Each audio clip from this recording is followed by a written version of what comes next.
공포란 세 가지로 나눌 수 있습니다. 무서움, 두려움, 경외감입니다.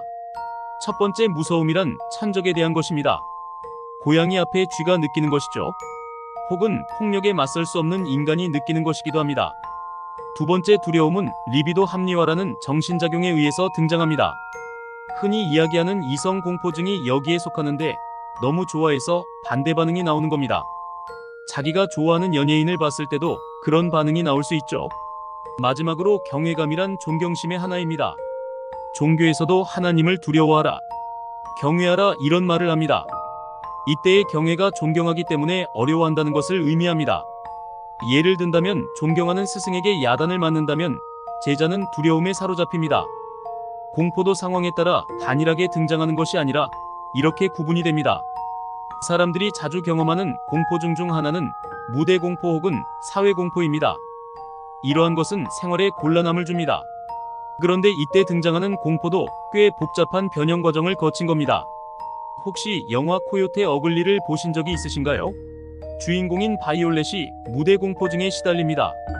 그러나 나중에는 다른 사람들의 시선에 의해서 얼어붙는 것이 밝혀집니다. 관찰되고 싶지 않다는 것이죠. 타인의 시선에 따르는 비판에 대한 두려움이 숨겨져 있을 수 있습니다.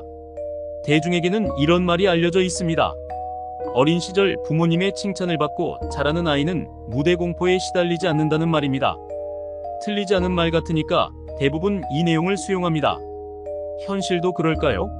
신경증은 그렇게 단순하게 결정되지 않습니다.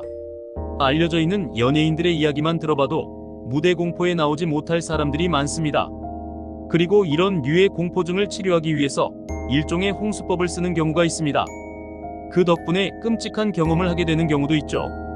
과거 정신의학에서는 어느 부인의 물 공포증을 치료하기 위해 강제로 강에 빠뜨리는 치료를 실시하기도 했었습니다. 그 결과는 물 근처에만 가도 도망가는 상황이 벌어지기도 했죠. 정신분석 서적을 보다 보면 공포를 이드와 초자아 간의 갈등으로 설명하는 경우가 있습니다. 그런데 이런 방식은 프로이트 방식이 아닙니다.